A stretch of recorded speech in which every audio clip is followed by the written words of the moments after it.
다 함께 사도신경으로 신앙 고백하시겠습니다.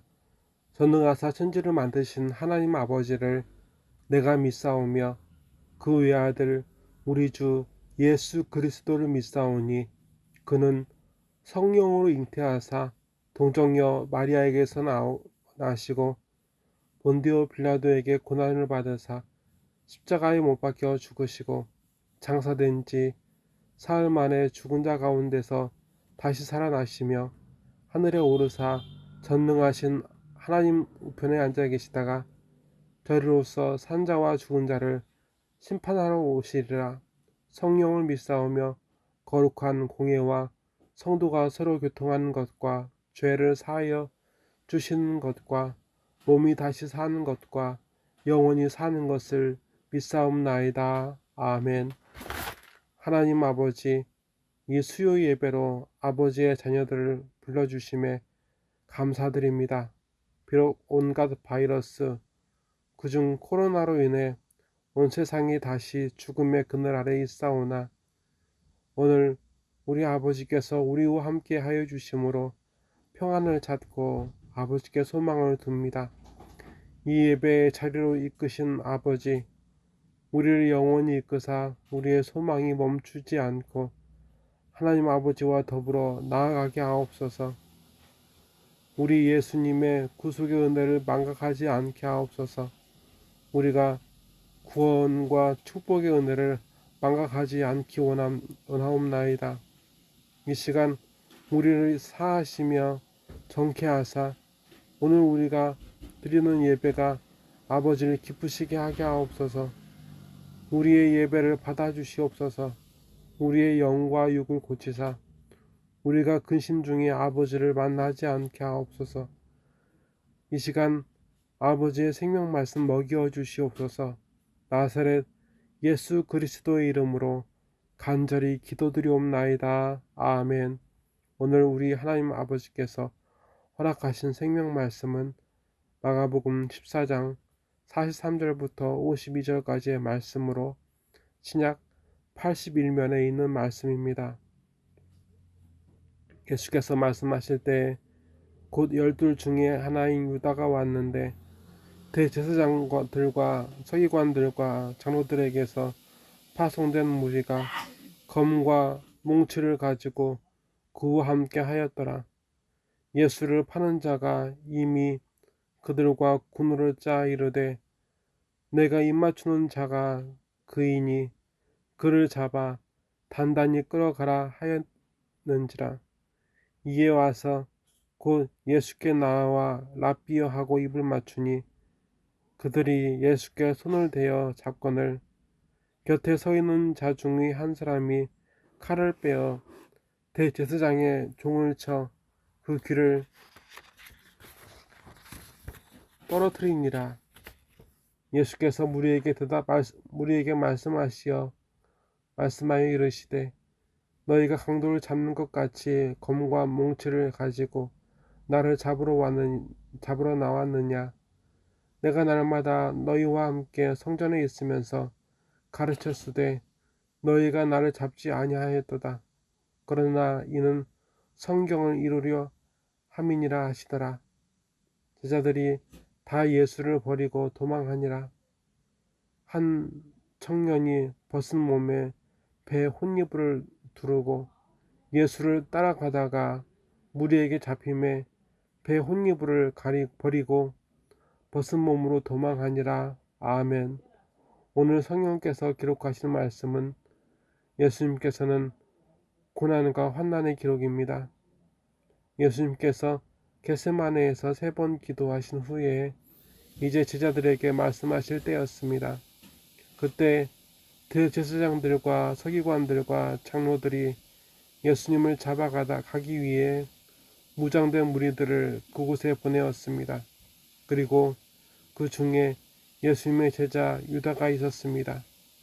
유다가 그곳에 있었던 이유는 예수님을 모르는 이들에게 그의 입맞춤으로 예수님을 알게 하고 나아가 예수님을 그들에게 팔아넘기기 위함이었습니다.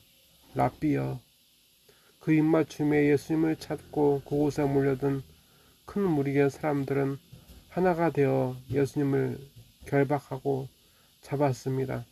그들이 예수께 손을 대어 잡거늘 그곳에서 서 있는 한 사람 곧 다른 복음서에 베드로라 밝혀진 제자가 칼을 들어 대제사장의 종 곧 이름이 말고라고 밝혀진 사람의 귀를 쳐서 떨어뜨립니다.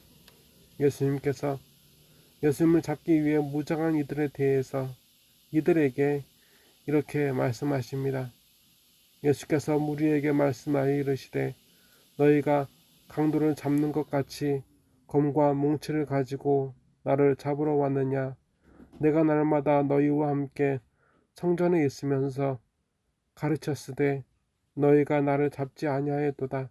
그러나 이는 성경을 이루려 함이니라 하시더라. 아멘. 강도는 사람의 생명을 빼앗고 그 재산을 빼앗는 사람입니다. 예수님께서는 그 무리들과 그들을 보낸 이들에게 또는 온 세상의 사람들에게 누구에게도 그 생명을 빼앗으신 적 없으시고 그들의 재산을 빼앗으신 적이 없으셨습니다. 예수님은 항상 그들 중에 하나님의 말씀을 전하셨습니다. 그런데 마치 그런 강도를 잡는 것 같이 무장을 하고 예수님을 잡으러 왔습니다.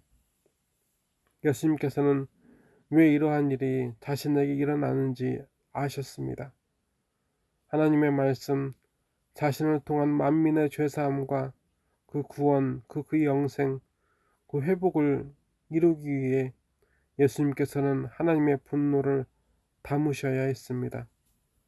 당장 보기엔 그 무리들이 하는 행동인 듯 보이지만 이것은 우리와 그들을 구원하시기 위하여 자신의 아들을 유월절 어린 양을 잡는 것 같이 잡으셔야 했던 하나님의 계획이었고 하나님의 아픔이었습니다.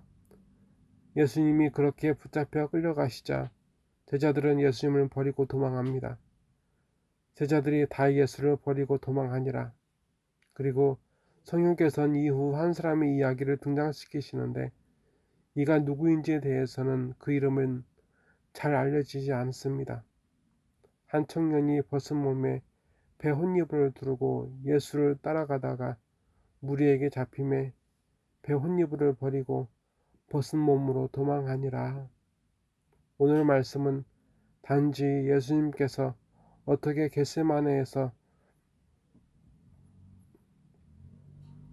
끌려갔는지 단순한 사실을 알게 하시기 위함이 아니라 오늘 제자들과 이 벌거벗은 한 청년의 모습을 통해 우리에게 말씀하시고자 하시는 것이 있으시기 때문입니다. 베드로를 포함한 제자들은 가룟 사람 유다처럼 예수님을 팔지는 않았습니다. 하지만 예수님께서 가룟 사람 유다에 의해 그 무리들에게 넘겨졌을 때 그들은 그 자리에서 예수님을 향한 충성을 드러내기보다 자신의 안전을 위해 예수님을 버렸습니다. 이 세상 누구도 자신만만한 믿음으로 예수님을 배반하지 않은 듯 하지만 그처럼 자신의 생명을 위해 자신의 안전을 위해 예수님을 버립니다. 이어진 말씀에서 등장하는 이 사내는 그 제자들에 비하면 누구인지는 모르나 배 혼잎으로 두르고 붙잡히신 예수님을 따라가던 사람입니다. 끝까지 환난 중에 있는 예수님과 가까이 하려는 듯 보입니다. 하지만 이자 또한 따라가다 무리에게 잡히게 되자 두르던 배 혼잎을 버리고 벗은 몸으로 도망을 했습니다. 따라서 예수님은 홀로 결박되어 끌려가셨습니다. 과연 누가 환난 중에 있는 예수님과 함께 합니까? 오늘 말씀 중에 그 누구도 함께 하지 않습니다. 예수님께서 더 이상 기적을 보이지 않자 유대인들은 예수님을 떠난 적이 있었습니다. 유대인들의 핍박 속에 교회가 무너질 때 많은 형제와 자매가 예수 믿는 믿음을 버렸습니다. 그 후로 로마에 의해 완전히 나라가 망하였을 때 로마의 핍박으로 많은 이들이 죽었습니다. 그때 베드로도 죽고 바울도 죽고 많은 사도들과 성도들이 죽었습니다. 그때에도 예수 믿는 믿음을 버렸습니다. 이로 보건대 오늘날까지 환난 중에 예수님을 포기하지 않은 역사는 없습니다. 하지만 여러분, 예수님은 단 한 번도 우리가 환난 중에 있을 때 우리를 포기하신 적이 없으셨습니다. 그래서 다시는 그 겟세마네 그 제자들과 벌거벗은 사내의 실수를 다시 반복하지 않는 이들이 있었습니다. 우리 예수님께서, 우리 주님께서 우리에게 이 믿음을 요구하십니다. 다 같이 기도하시겠습니다. 하나님 아버지, 주님도 환난 중에 우리를 포기하지 않으셨는데 우리는 매 순간 주님을 포기합니다. 주님을 믿기를 포기합니다. 우리의 이 배반이 다시 반복되지 않도록 우리로 예수님 붙잡게 하옵소서. 우리 중 고난과 환난 중에 있는 형제와 자매를 위해 기도하게 하옵시고 그들과 우리를 구원하시려는 하나님의 계획에 헌신하게 하옵소서. 다시 온 세상이 코로나와 여러 질병으로 큰 어려움에 처했습니다. 성령님, 이 고난과 환난에서 구원하여 주시옵소서. 물질적인 가난에서도 구원하여 주시옵소서. 우리의 영과 육을 고쳐 주시옵소서. 우리가 주님을 기쁘시게 하게 하옵소서. 이 시간 예배와 예물을 드렸습니다. 아버지 기쁘게 받아주시옵고 환난 중에 하나님 나라의 팔을 의지하게 하옵소서. 나사렛 예수 그리스도의 이름으로 간절히 기도드리옵나이다. 아멘. 지금은 환난 중에 주님을 포기하지 않는 세대들 위해 주 예수 그리스도의 은혜, 그리스도의 사랑하심과 주 하나님 아버지의 은혜 주심과 주 성령님의 감화감동 역사하심이 이제로부터 영원토록 함께 계시로다. 아멘.